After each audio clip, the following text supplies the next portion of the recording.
5 अक्टूबर के पहले शिफ्ट के मैथ के 25 क्वेश्चंस के सॉल्यूशन इस वीडियो में हम कवर करेंगे। तो जो पहला क्वेश्चन है वो है a retailer opens her outlet on all 7 days of the week. It is observed that her average sales for Saturday and Sunday combined is 300 and 200 for the remaining 5 days combined. For a month starting on a Saturday, it was found that the total sales were 7,000. Which among the following months is could be? सवाल यहाँ पे ये बोल रहा है कि तो question है हमारा कि एक रिटेलर जिसका सेल्स जो है वो सैटरडे और संडे को मतलब सैटरडे और संडे इन दोनों दिनों का उसका जो एवरेज है वो 300 है और बाकी का जो 5 डेज बच गया उसका एवरेज जो है वो 200 है। ये 3 तक सवाल है। आगे बोला है कि एक ऐसा मंथ जिसका स्टार्टिंग डे सैटरडे है, यानी कि पहला जो तारीख होगा फर्स्ट डे वो होगा हमारा सैटरडे। एक ऐसा मंथ जिसका स्टार्टिंग जो है वो सैटरडे हो, उस मंथ में ऐसा पाया गया कि जो टोटल सेल है वो 7,000 रुपये का है। तो बताना है कि वो कौन सा मंथ है। ठीक है, तो हम यहाँ पे देख रहे हैं कि सैटरडे और संडे इन दोनों दिनों का जो एवरेज है वो 300 है, तो इसका सम जो होगा वो 600 हो जाएगा और बाकी के जो 5 दिन हैं उनका एवरेज 200 है, तो इनका जो सम होगा वो 1000 हो जाएगा। तो इसी तरीके से पूरे वीक का जो सेल्स होगा उसका पूरे वीक का सेल्स 16,000 हमारा यहाँ से निकल जाएगा। सॉरी 16,000 नहीं है, ये 1600 है। ठीक है, यहाँ से 1600 निकल जाएगा। उसके बाद ये 4 वीक का हो गया, यानी कि पहला तारीख जो होगा वो सैटरडे था और यहाँ से लेकर के 4 वीक्स यानी कि 28 डेज तक का हमारा ये निकल गया 4 वीक्स का 6,400 रुपीज़। ठीक है, तो उसके बाद टोटल जो खर्चा करना था वो था 7,000 टोटल, जिसमें से 6,400 हो चुका है, यानी सिर्फ और सिर्फ 600 बचा हुआ है। तो जो पहला दिन था वो सैटरडे था, तो 1 तारीख से लेकर 28 तारीख तक ये 4 वीक्स का हो गया हमारा। अब बच गया 600 रुपया और यहाँ ये जो है 29 तारीख जो होगा और 30 तारीख तो होगा वो सैटरडे और संडे होगा। और हम लोग को क्वेश्चन में पहले से दिया हुआ था कि सैटरडे और संडे इन दोनों दिनों का जो एवरेज है वो 300 है और सम जो है वो 600 है। तो इसी के बेसिस पे हम यहाँ पे ये कह सकते हैं कि ये जो 4 हफ्ते हैं इनका सम जो है 6,400 है और बाकी का जो 600 है इन दोनों को अगर प्लस कर दें हम तो हमारा पूरा 30 दिन हो जाएगा। ठीक है, कहीं कि 29 तारीख जो है वो सैटरडे पड़ जाएगा, 30 तारीख जो है वो संडे पड़ जाएगा। तो इस तरीके से हमारा टोटल डेज जो है वो 30 निकल गया। तो अब ऑप्शन चेक करेंगे हम कि कौन से ऑप्शन में जो मंथ है वो 30 डेज़ का जो है वो दिया हुआ है। तो यहाँ पे जो जनवरी दिया हुआ है, जनवरी में जो है वो 31 डेज़ होते हैं, मार्च में भी 31 दिन होते हैं, फरवरी में या तो 28 या तो 29 डेज़ होते हैं। बच गया हमारा अप्रैल, तो अप्रैल में ही 30 डेज़ होते हैं, तो हमारा राइट आंसर जो होगा वो अप्रैल हो जाएगा। नेक्स्ट क्वेश्चन है कि what is the median of the distribution. तो ये जो दिया हुआ है इसका मीडियन जो है हमें पता करना है। तो उसको पता करने के लिए हमको इन जो नंबर है 34, 22, 13, 11, 27, 19, 25 और 16 इन सबों को पहले हमें असेंडिंग ऑर्डर में सजाना होगा। ठीक है, तो यहाँ पे हम देख पा रहे हैं कि जो नंबर्स हैं उन सभी को असेंडिंग ऑर्डर में सजाने के बाद हमें ये सीरीज़ जो है वो मिल चुकी है। इसके बाद हम देखेंगे कि इसमें कितने टर्म्स हैं। तो देख रहे हैं हम 3, 4, 5, 6, 7, 8, इसमें टोटल 8 टर्म्स हैं। तो 8 टर्म्स हैं तो मीडियन निकालने के लिए 8 को 2 से डिवाइड करेंगे हम लोग, यानी कि 4। और चूँकि 8 जो है वो हमारा इवन नंबर है, इसीलिए इन 4th टर्म और 5th टर्म इन दोनों को प्लस करके 2 से डिवाइड करेंगे तो मीडियन जो है वो मिल जाएगा हमें। तो इसी तरीके से मीडियन निकालने के लिए 4th और 5th टर्म यानी कि 19 और ये 22 दोनों को प्लस करके 2 से डिवाइड करेंगे हम, तो हमारा यहाँ जो है मीडियन मिल जाएगा 20.5। ठीक है, 20.5। सो ऑप्शन नंबर जो है वो 3 यहाँ पे करेक्ट हो जाएगा, 20.5। क्वेश्चन जो है बोल रहा है कि in triangle A B C, एक ट्राइंगल है ए बी सी और उसमें जो एंगल ए है वो 90 डिग्री है, यानी कि एक ट्राइंगल है हमारा ए बी एंड सी, उसमें जो ये वाला एंगल है वो 90 डिग्री का है। ठीक है, फिर बोल रहा है कि A D is drawn perpendicular from A on B C, A से एक परपेंडिकुलर हम खींचते हैं बी सी पर, यहाँ ए डी है जो है वो परपेंडिकुलर है। Which among the following is the mean proportional between B D and B C, यानी कि बी डी ये वाला बी डी और बी सी यानी कि ये पूरा बी सी, इन दोनों में मीन प्रोपोर्शन हमें बताना है।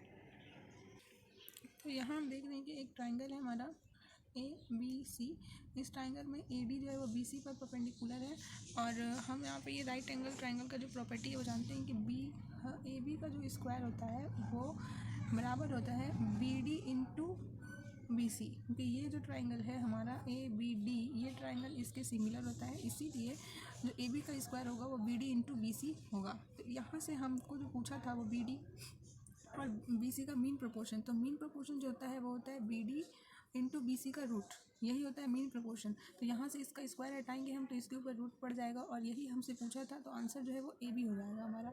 यहाँ देख सकते हैं हम लोग कि मीन प्रोपोर्शन पूछा था बी सी बी डी का, तो यहाँ से बी डी और बी सी का मीन प्रोपोर्शन यानी इन दोनों का रूट और इसका वैल्यू हम निकाल चुके हैं ए बी। तो राइट जो आंसर होगा वो होगा हमारा ए और बी। यहाँ से ऑप्शन नंबर 4 जो है वो सही आंसर हो जाएगा। नेक्स्ट क्वेश्चन पूछा हुआ है कि the speed of wind during a storm is 10⁵ metre per second. एक तूफान के दौरान जो हवा की जो रफ्तार है वो है 10⁵ मिलीमीटर पर सेकेंड। ठीक है, how long in seconds will it take a dust particle suspended in air to travel 1 kilometre. बता रहा है कि एक एयर पार्टिकल जो कि हवा में है उसको 1 किलोमीटर का डिस्टेंस तय करने के लिए कितना टाइम जो है वो लगेगा, और टाइम हमें जो है वो सेकेंड्स में बताना है। ये हम पहले से जानते हैं कि टाइम जो होता है वो डिस्टेंस बाय स्पीड होता है, फिर time is equal to distance by speed.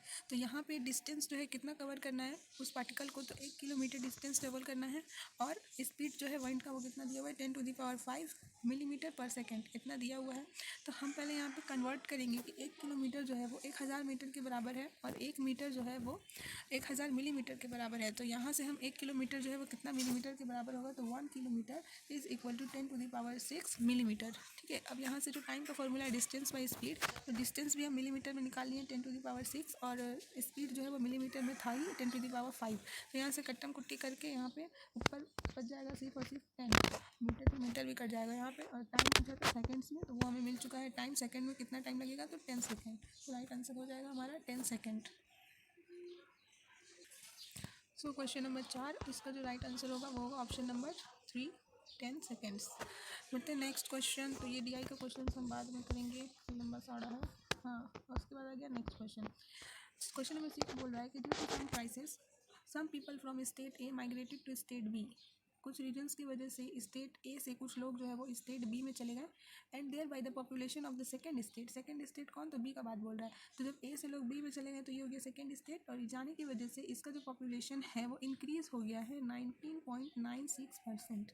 ठीक है, however at a later stage, और उसके बाद क्या होता है कि all of them return to the state A. अब जितने लोग यानी कितना परसेंट जो लोग इसमें गए थे अब वो वापस से स्टेट ए में आ जाते हैं। Then by what percent correct to अब decimal correct up to 1 2 decimal did the population of state B decreases. तो क्वेश्चन हम यहाँ पे फिर से एक बार अच्छे से लिखते हैं। हाँ, एक स्टेट है ए और एक स्टेट है बी, तो कुछ क्राइसिस की वजह से ए से कुछ लोग जो है वो बी में चले जाते हैं, जिसकी वजह से बी का जो पॉपुलेशन है वो 19.96% से इंक्रीज़ कर जाता है। उसके दूसरे स्टेज में क्या होता है कि जितने लोग गए थे वो वापस से ए में आ जाते हैं। ठीक है, जितने लोग गए थे वही लोग वापस से अब ए में आ जाते हैं। तो बताना है कि बी का पॉपुलेशन जो है वो कितना परसेंट कम हो जाएगा। तो यहाँ अगर स्टेट बी का बात करते हैं तो पहले मान लेते हैं इसका जो पॉपुलेशन था वो 100 था, कुछ लोग इसमें चले गए तो इसका पॉपुलेशन जो 19.96% बढ़ गया, यानी कि 119.96 हो चुका है। अब बोल रहे हैं कि जितने लोग गए थे वो वापस से चले जाएंगे, यानी कि ये 119 लोग जो है यहाँ पे 119.96 बचेगा अप्रोक्स। तो ये वापस से जितना बढ़ा था यानी कि 19.96 बढ़ा था, अब वापस से 19.96 जो है वो कम हो जाएगा। तो इस पर क्या इफेक्ट पड़ेगा बी के पॉपुलेशन से, तो अब हम देख रहे हैं कि ये जो 19.96 है यही पॉपुलेशन वापस से कम होगा। टोटल कितना रहेगा, तो 119.96%, और परसेंटेज पूछा है तो इसलिए हम इसको मल्टीप्लाई कर देंगे 100 से। और यहाँ पे जो ये है 119.96 ये पॉइंट को काटने के बाद इसको अप्रोक्स हम लोग मान लेंगे कि ये है 12,000। उसके बाद यहाँ से काटने के बाद हमें जो परसेंटेज मिलेगा वो हो जाएगा 16.64%।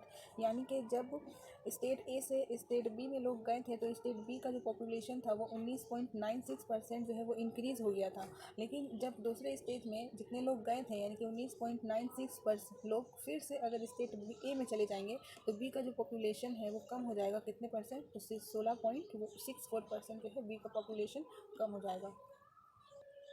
इसका राइट आंसर जो है वो होगा ऑप्शन नंबर ए 16.64%। ठीक है, चलते हैं नेक्स्ट क्वेश्चन की तरफ। क्वेश्चन नंबर 8 बोले कि 2 men A and B each working alone. एक मिनट, हाँ मतलब कि टू मैन, दो आदमी हैं, ए और B, each working alone by working 12 hours per day can complete a work in 20 days. मतलब कि दो आदमी हैं, ए और बी, और दोनों अलग अलग काम कर रहे हैं 12-12 घंटे एक दिन में, तो काम जो है वो 20 दिन में पूरा पूरा कंप्लीट हो जा रहा है। For execution of the work it was decided that A and B would be working for 8 hours and 6 hours per day. कुछ ये काम शुरू करने से पहले ये डिसाइड किया गया कि ए और बी जो है, ए काम करेगा 8 घंटा एक दिन में, जबकि बी काम करेगा 6 घंटा एक दिन में, ठीक है, ऑन अल्टरनेट डे। और ऐसा भी नहीं है कि एक ही दिन में दोनों काम करेंगे, अल्टरनेट डे में काम करेंगे, यानी ए पहले दिन करेगा तो बी जो है वो दूसरे दिन करेगा, इस तरीके से स्टार्टिंग विथ ए। और ऐसे स्टार्ट हुआ है कि पहला दिन जो है वो ए काम करेगा, दूसरे दिन बी काम करेगा, फिर तीसरे दिन ए काम करेगा, फिर चौथे दिन बी काम करेगा, इस तरीके से। If it takes X days and Y hours to complete the work then X comma Y is.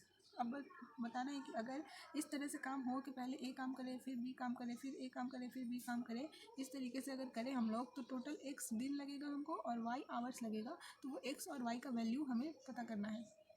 तो सबसे पहले हम निकालेंगे वर्किंग आवर। वर्किंग आवर कैसे निकालेंगे, तो एक एक ए अकेले काम कर रहे थे 12 घंटा, बी अकेले काम कर रहे थे 12 घंटा, तो 20 दिन में काम हो जा रहा था। तो इस तरीके से वर्किंग आवर जो होगा 20 × 12 यानी कि 240 घंटा, ये हो जाएगा हमारा वर्किंग आवर। एक्स जो पूछा है वो दिन है और वाई जो पूछा है वो हमारा घंटा है।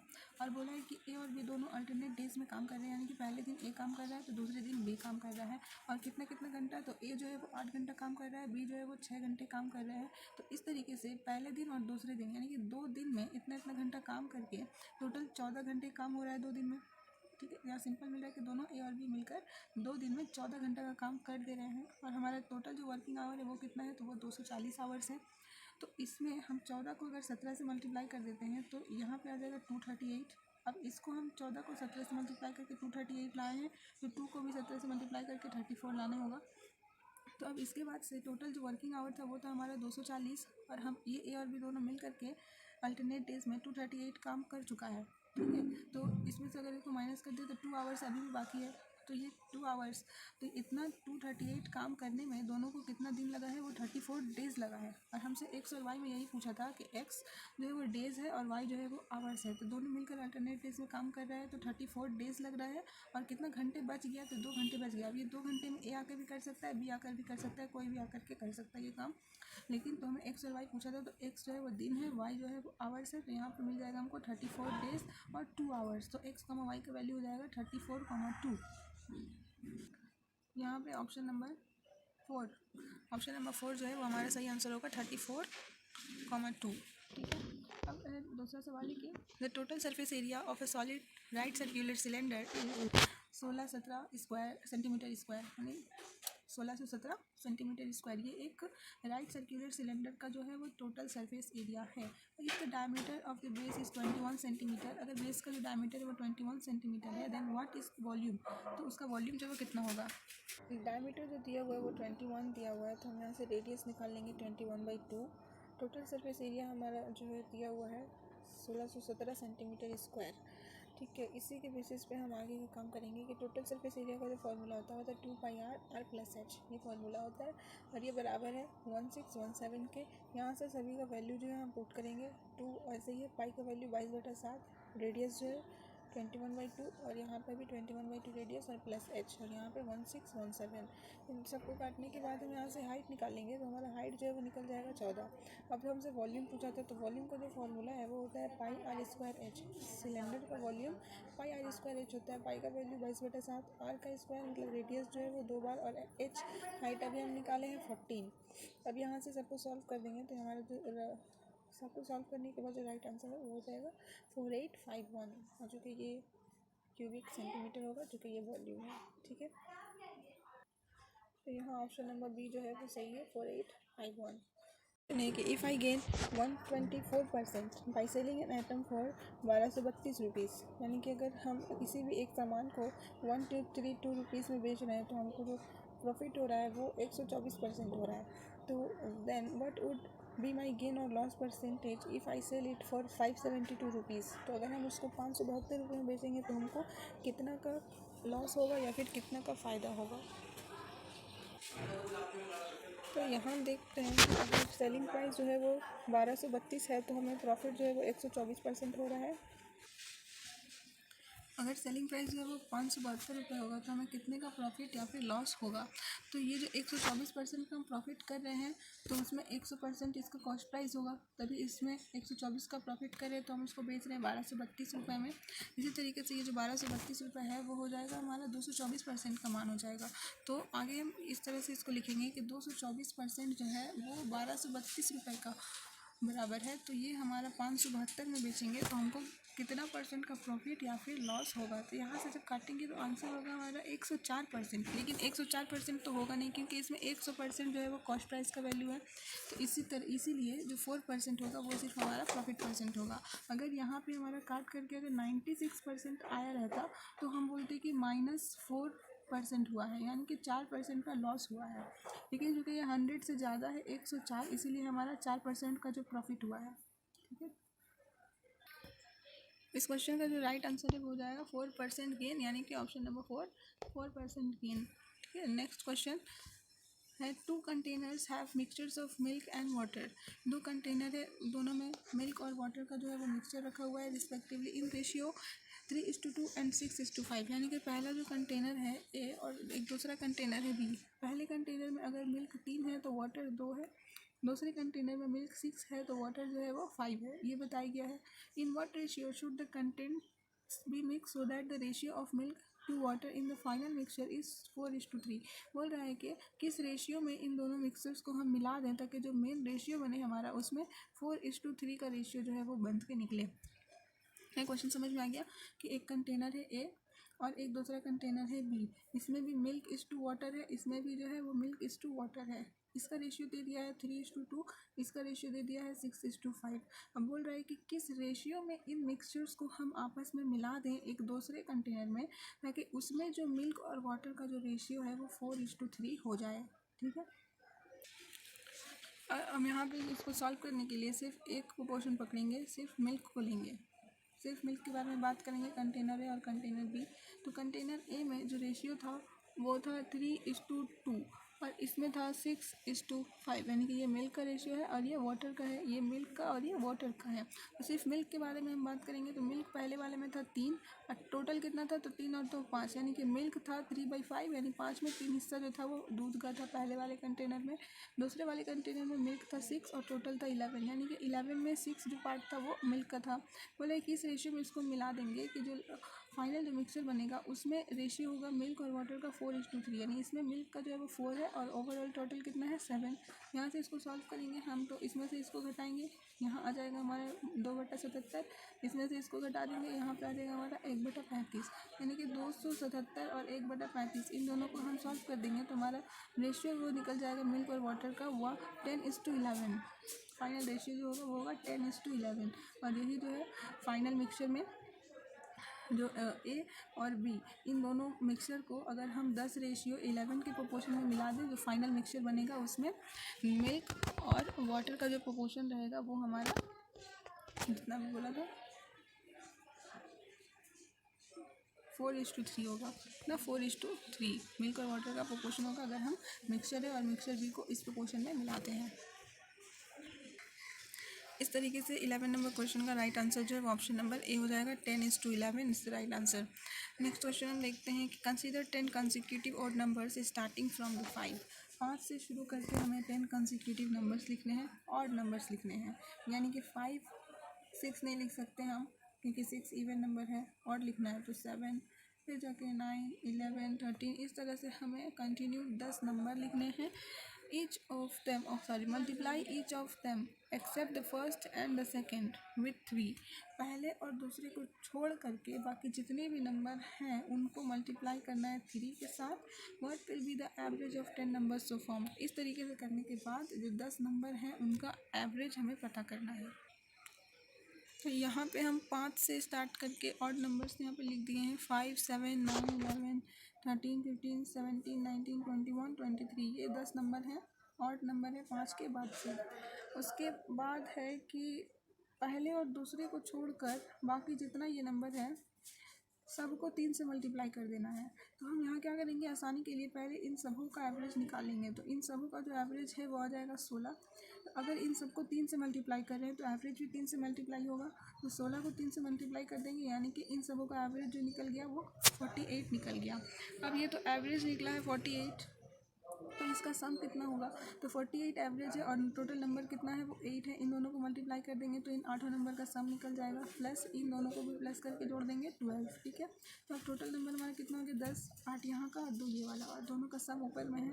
अब इनको सॉल्व कर देंगे तो हमारा न्यू एवरेज, जो कि क्वेश्चन में हमसे पूछा था न्यू एवरेज कितना होगा, तो हो जाएगा 39.6। ऑप्शन नंबर ए वो है, वो सही जवाब होगा 39.6। नेक्स्ट जो क्वेश्चन है कि 2 friends one of whom is thrice as efficient as other. मतलब ये 2 फ्रेंड है अगर ए और बी, तो इनमें से एक जो है वो 3 गुना एफिशिएंट है दूसरे के। जैसे अगर बी का एफिशिएंसी 1 होगा तो ए का एफिशिएंसी उसका 3 गुना होगा 3।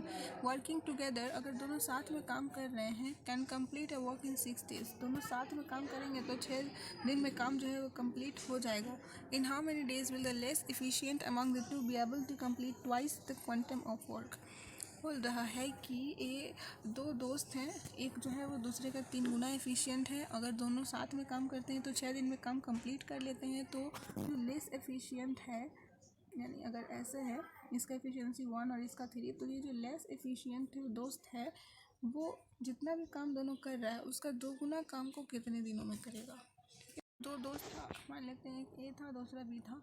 तो बी का इफिशियंसी 1 और ए का इफिशियंसी इसका 3 गुना है, तो टोटल इफिशियंसी इन दोनों का मिलाकर 4 है।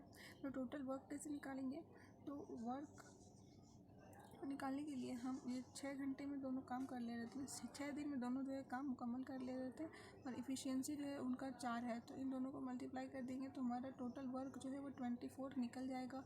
बोल रहा है कि जो लेस एफिशिएंट है यानी कि बी, वो इस टोटल काम के 2 गुने काम को कितने दिनों में करेगा। तो बी के लिए टाइम निकालना है, तो टाइम होता है वर्क बाई इफिशियंसी, टाइम जो होता है वो होता है वर्क बाई इफिशियंसी। तो बी के लिए टाइम निकालना है, काम उसको 2 गुना करना है। अभी का 24 काम है उसका 2 गुना, यानी कि इसको 2 से मल्टीप्लाई कर देंगे, और इसका इफिशियंसी तो 1 है, यानी कि 1 नीचे में रहेगा। यहाँ से सॉल्व कर देंगे तो हमारा जो आंसर है वो निकल जाएगा 48 डेज़। ठीक है, यानी कि जो लेस एफिशिएंट था वो 2 गुने काम को 28 डेज़ में कंप्लीट कर देगा। यहाँ से ऑप्शन नंबर 3 जो है वो बिल्कुल सही होगा, 48 डेज़, ये सही जवाब है। नेक्स्ट क्वेश्चन हम देख रहे हैं कि असम ऑफ रुपीज़ 6400, ठीक है, एक सम है 6400 का, invested on the basis of yearly compounding of interest grows to 7056 in 2 years, what is the percentage of rate of interest. Simply compound interest से क्वेश्चन पूछा हुआ है कि सम जो है वो 6400 है, अमाउंट जो है 7056 है, टाइम 2 years है, तो हमको रेट ऑफ इंटरेस्ट बताना है। यहाँ अगर हम देखें तो सम जो है वो दिया हुआ है 6400, अमाउंट हो जा रहा है 7056। इन दोनों का अगर हम रेशियो ले लें तो यहाँ आ जाएगा 400 और यहाँ आ जाएगा 441, क्योंकि 2 साल में ये यहाँ से यहाँ जा रहा था, 2 साल के लिए हम इसको रूट लगाते हैं, तो इन दोनों पे रूट कर देंगे अगर, तो हमारा यहाँ पे आ जाएगा 20:21 है ना, 20:21 आ जाएगा हमारे यहाँ पे। तो ये हमारा हो जाएगा प्रिंसिपल और ये हो जाएगा अमाउंट, और टाइम कितना 2 साल। तो यहाँ से यहाँ ये प्रिंसिपल से अमाउंट कितना इंक्रीज़ हो गया, तो 1 इंक्रीज़ हो गया, कितने में, तो 20 में, और हमें रेट पता करने यानी कि 100। तो इसको काट देंगे अगर हम, तो आ जाएगा रेट 5%। यहाँ से हमारा रेट निकल गया 5%। इस यहाँ पे अगर 2 साल दिया हुआ है तो यहाँ पे हम रूट लगाए हैं, अगर यहाँ 3 साल दिया रहता 3 years, तो यहाँ पे क्यूब रूट लगाना पड़ता। ठीक है, आंसर यहाँ का हो जाएगा 5%। यहाँ से ऑप्शन नंबर जो है वो 3 राइट आंसर होगा 5। ठीक है, दूसरा क्वेश्चन हम देख रहे हैं कि our fruit vendor brings 1092 apples and 342 oranges. एक फल फरोश है, फल बेचने वाला, वो इतना एप्पल्स और इतना ऑरेंजेस लाता है मार्केट में। He arranges them in heap of equal number of oranges as well as apples such that every heap consist of maximum possible numbers of fruit, what is this number. बोल रहा है कि वो इतना Apple लाया है और इतना मैंगोज़ लाया है, और दोनों को वो इस तरह ढेर बना के रख रहा है, और ऐसा ढेर में अरेंज कर रहा है कि दोनों में मैक्सिमम नंबर्स ऑफ एप्पल और मैक्सिमम नंबर ऑफ ऑरेंजेस हैं। तो बताना है कि वो मैक्सिमम नंबर क्या है। तो मैक्सिमम नंबर बताने के लिए हम इन दोनों का हाईएस्ट कॉमन फैक्टर निकाल देंगे, यानी कि HCF निकाल देंगे इन दोनों नंबर का। इन दोनों नंबर का HCF हो जाएगा 4 यानी कि 4, 3 यानी 3, और यहाँ से 13 यानी कि इन दोनों का हाईएस्ट कॉमन फैक्टर आएगा हमारा 156, और यही मैक्सिमम नंबर होगा ऑरेंजेस और एप्पल्स का। 156। बस इसमें HCF निकाल देना था दोनों नंबर से। क्वेश्चन नंबर 16, सिंप्लीफिकेशन करना है इसको अकॉर्डिंग टू बोर्ड मास इसको सॉल्व करना है। फिर बोर्ड मास के अकॉर्डिंग सबसे पहले ब्रैकेट सॉल्व होगा, उसके बाद ऑफ, फिर डिवाइड, फिर मल्टीप्लिकेशन, एडिशन और सब्सट्रैक्शन। ये है क्वेश्चन, इसको बस अकॉर्डिंग टू बोर्ड मास इसको हमें सॉल्व करना है। तो सबसे पहले इस सही बट्टे को तोड़ के 15/11 कर देंगे। ब्रैकेट को फर्स्ट ब्रैकेट को सबसे पहले सॉल्व करना चाहिए। 1/4 वैसे ही रहेगा, इन दोनों को 1/15 लिख देंगे और यहाँ भी सही बटा तोड़ के 11/6 और ये सेम टू सेम ऐसा ही रहेगा। उसके बाद क्या करेंगे हम लोग, यहाँ पे ये तो ऐसा ही है सेम सेम, इस ब्रैकेट को सॉल्व करेंगे तो आएगा 11/60, ये इसके साथ मल्टीप्लाई में है, ठीक है। बाकी सब कुछ सेम है वैसे ही। नेक्स्ट में क्या करेंगे, ब्रैकेट को हटा करके ये ऐसे ही रहेगा, इस डिवाइड को इंटू करेंगे तो ये ब्रैकेट के अंदर का सभी पलट जाएगा। 3/4 है तो ये 4/3, 11/60 है तो ये 60/11 है। इसको भी मल्टीप्लाई करेंगे तो ये 6/11 हो जाएगा और ये वैसे ही सेम रहेगा। यहाँ पे सबको हम सॉल्व कर देंगे तो हमारा आंसर जो है वो 1 निकल के आ जाएगा। तो इस वाले क्वेश्चन का जो आंसर है वो ऑप्शन नंबर 1 यानी कि एक, ऑप्शन भी 1, आंसर भी 1, ठीक है। दूसरा भी सवाल जो है वो भी सिंप्लीफिकेशन का ही क्वेश्चन है, इसको भी हम बोर्ड मास के अकॉर्डिंग ही सॉल्व करेंगे। ये ना क्वेश्चन, सबसे पहले हम इस ब्रैकेट को सॉल्व करेंगे। ब्रैकेट को सॉल्व करने के लिए क्या है कि 3 वैसे ही है, 3 2/3 भी वैसे ही है। इस डिवाइड को मल्टीप्लाई करेंगे तो ये 6 से 1/2, इसको तोड़ के आएगा 2, 13/2, इसको तोड़ के आएगा 13/2 और ये जो है डिवाइड है तो इसको इंटू करेंगे 2/13 हो जाएगा और ये भी वैसे ही सब कुछ सेम से लिख देंगे।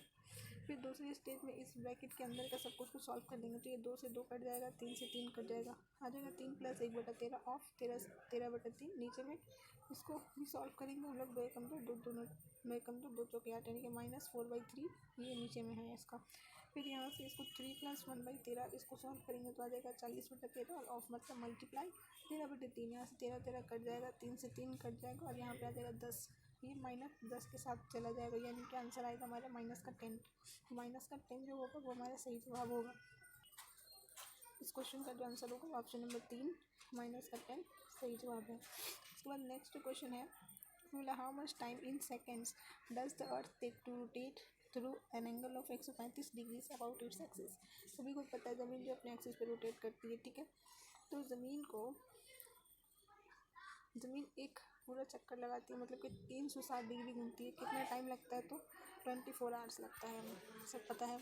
तो बोल रहा है कि यही 360 डिग्री घूमने में 24 घंटे लगते हैं, तो 135 डिग्री घूमने में कितना टाइम लगेगा।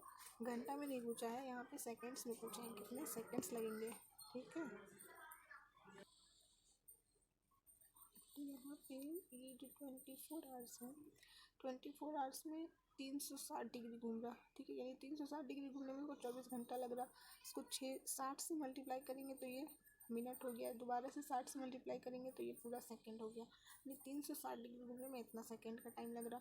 तो 1 सेकंड घूमने में, सर 1 डिग्री घूमने में इतना सेकंड लगेगा, लेकिन पूछा कितना है 135 डिग्री, तो 135 डिग्री ज़मीन को रोटेट करने में इतना सेकंड्स लगेगा। अब इसको यहाँ से सॉल्व करेंगे हमारा तो हो जाएगा 32,400 सेकंड्स, आंसर आ जाएगा 32,400 सेकंड्स। यहाँ से ऑप्शन नंबर बी यानी कि 2 नंबर 32,400 सही है। क्वेश्चन है कि the area of a square is S and that of the square form by joining the mid points of the given square A, the value of a by s is. Question यहाँ simple से ये बोला है कि एक square है, यहाँ पे एक स्क्वायर है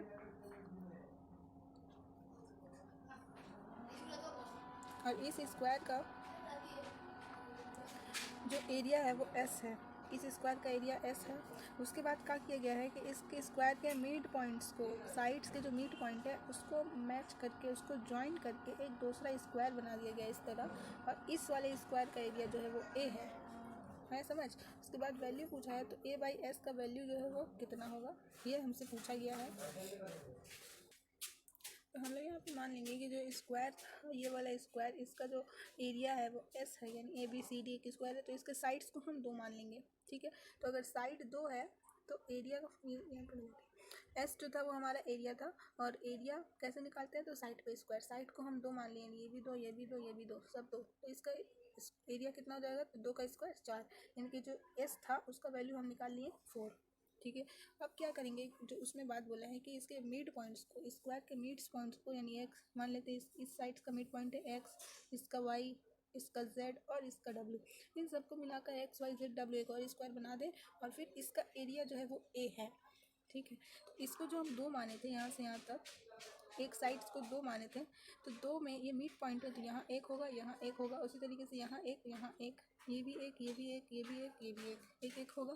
तो पाइथागोरस थ्योरम के मुताबिक ये 1 है, ये 1 है, तो ये होगा √2, यानी कि इस जो अंदर वाला स्क्वायर है उसका एक साइड का जो लेंथ है वो होगा √2।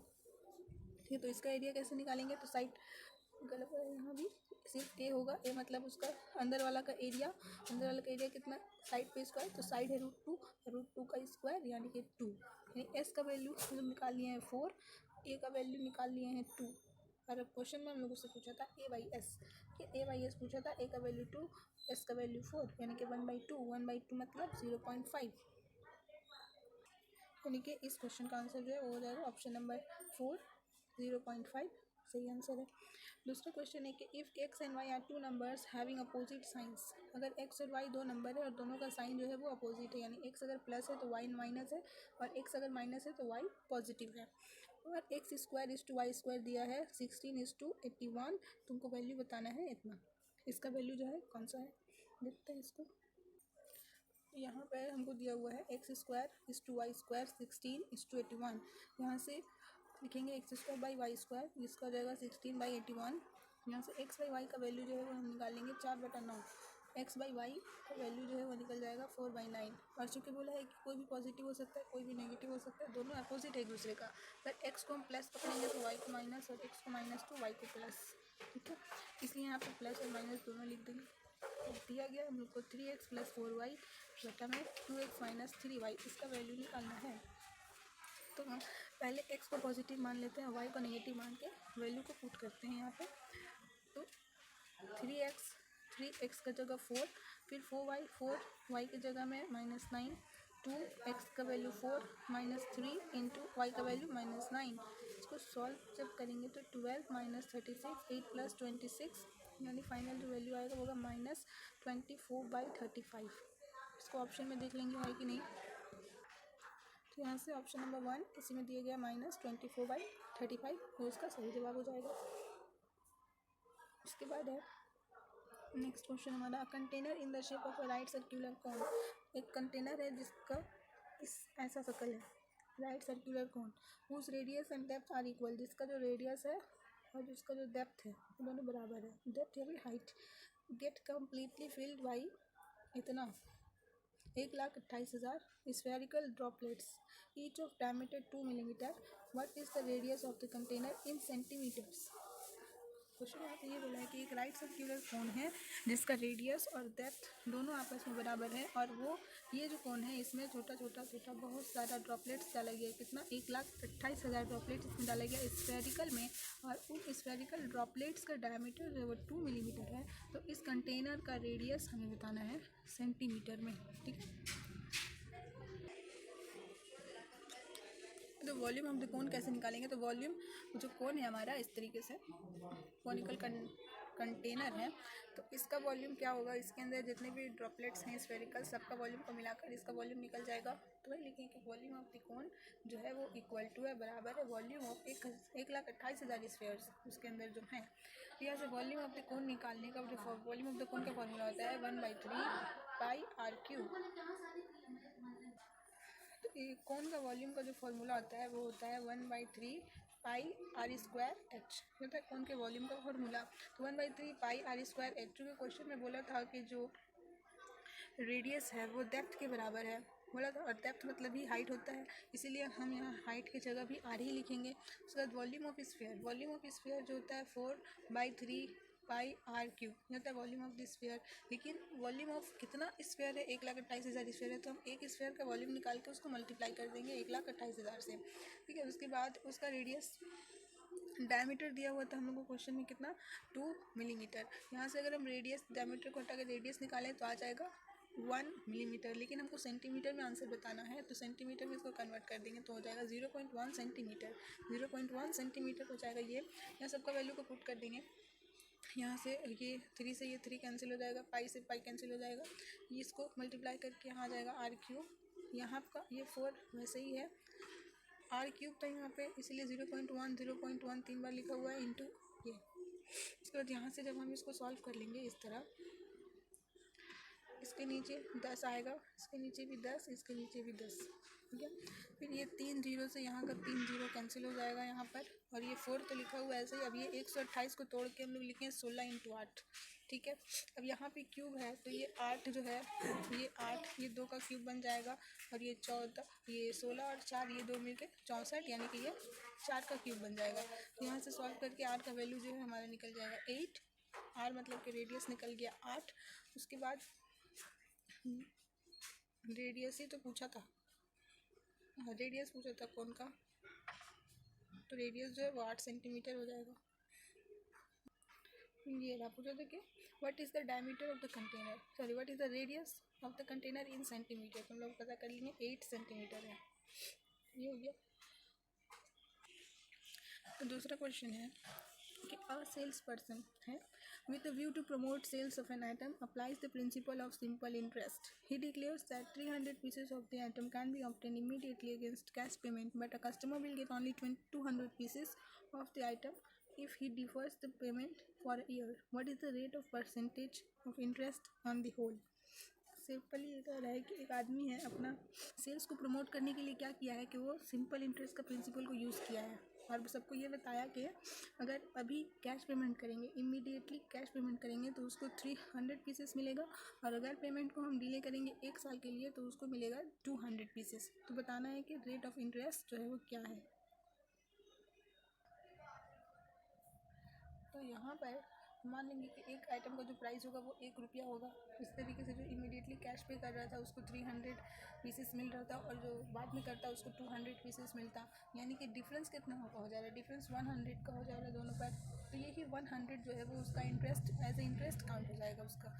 तो यहाँ पर उसको 100 का पूरा इंटरेस्ट हो जा रहा है कितने पर, 200 पर, और चूँकि रेट पूछा है इसीलिए उसको 100 से मल्टीप्लाई कर देंगे, इसको सॉल्व कर देंगे तो आ जाएगा हमारा 15%, यानी कि उसका जो रेट ऑफ इंटरेस्ट है वो कितना है, वो हो जाएगा 50%। इसका राइट आंसर होगा 3 नंबर 50%, ठीक है। दूसरा क्वेश्चन है the market price of an article is 400, कि कोई चीज़ है, कोई आर्टिकल है, उसका जो मार्केट प्राइस है वो दिया हुआ है 400 rupees. The shopkeeper sells it by giving 2 successive discount of 12% and 20% on the market price. एक शॉपकीपर क्या करता है, 12% का डिस्काउंट देता है, फिर उसको 20% का डिस्काउंट देता है मार्केट प्राइस पर, और उसको बेच देता है। इस तरह बेचने पर अगर उसको 10% का प्रॉफिट हो रहा है तो कॉस्ट प्राइस आर्टिकल का क्या होगा, ठीक है। क्वेश्चन सिंपली ये बोला है कि एक आर्टिकल है, उसका जो मार्केट प्राइस है वो है 400, एक शॉपकीपर है वो इसी 400 पर एक बार तो 12% का डिस्काउंट देता है, फिर जो आया फिर उस पर 20% का डिस्काउंट देता है, और इस तरह करने के बाद वो प्रॉफिट कमाता है 10% का। तो कॉस्ट प्राइस जो है वो कितना होगा। मार्क प्राइस जो था वो था 400, ठीक है, और सबसे पहले वो क्या किया है, 12% का डिस्काउंट दिया है, यानी कि जो मार्क प्राइस है उसी पे 12% का डिस्काउंट देगा, यानी कि अब वो कितना में बेचेगा, उसको 88% में बेचेगा। फिर ये हो जाएगा उसका सेलिंग प्राइस, लेकिन फिर से वो डिस्काउंट दिया है कितना का, 20% का, यानी कि वो 80% में बेचेगा। तो ये फिर इसका भी होल का 80% में बेचेगा, तो यही उसका सेलिंग प्राइस है मेन वाला। मार्केट प्राइस पे पहले डिस्काउंट दिया 12% का, फिर डिस्काउंट दिया 20% का, फिर यहाँ से काट कूट कर यहाँ पे हमारा इतना आ गया उसका सेलिंग प्राइस, ठीक है। फिर बता रहा है कि प्रॉफिट वो किया है कितना का, 10% का, ठीक है। तो 10% का जो ये प्रॉफिट किया है यहाँ पर, और ये जो सेलिंग प्राइस है इसका, यानी कि सेलिंग प्राइस पर ही 10% का प्रॉफिट हुआ उसको, यानी ये जो है पूरा हमारा सेलिंग प्राइस ये 110% का वैल्यू है, और जो कॉस्ट प्राइस होता है वो हमेशा जो है वो 100% होता है। इस तरह से हम यहाँ पे कॉस्ट प्राइस कैसे निकालेंगे कि ये जो हमारा सेलिंग प्राइस आया है, ये जो हमारा सेलिंग प्राइस आया है ये पूरा 110% का मान है, और हमें कॉस्ट प्राइस पता करना है जो कि हमेशा 100% होता है। यहाँ से इसको सॉल्व करना है हमें, बस यहाँ से इसको सॉल्व करना है, सॉल्व करके आएगा 256, जो कि कॉस्ट प्राइस होगा इस आर्टिकल का 256। यहाँ के ऑप्शन नंबर ए जो है वो बिल्कुल सही होगा, 256 करेक्ट आंसर। बढ़ जाता है 25 number, last question. The cost of manufacturing an item was 24,000। एक आइटम को बनाने का जो कॉस्ट है वो 24,000 पड़ रहा है, and 20% of it was spent on packaging and it shipment to a retailer. बोला जा रहा है कि कोई एक मैन्युफैक्चरर है, वह एक सामान को बना रहा है, सामान को बनाने में उसको 24,000 रुपये खर्चा पड़ रहा, प्लस पैकिंग करने में और शिपमेंट करने में इसको 20% जो है और लग जा रहा। मैन्युफैक्चरर को इतना कॉस्ट प्राइस पड़ रहा है। The manufacturer made a profit of 50%। इतना कॉस्ट प्राइस पड़ने के बाद भी मैन्युफैक्चरर जो है वो 25% का प्रॉफिट कर रहा है खुद को, while the retailer incurred a loss of 20% in selling it to a customer. जबकि जो रिटेलर है वो कस्टमर को बेच रहा है तो उसको 20% का लॉस हो जा रहा है।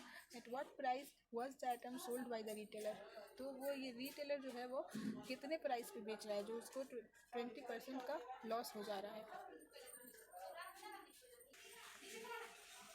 अब देखना है कि कॉस्ट प्राइस मैन्युफैक्चरर कैसे ला रहा था अपना। तो कॉस्ट प्राइस मैन्युफैक्चरर का यहाँ पे एम से मैन्युफैक्चरर होगा, 24,000 जो है वो लगता था।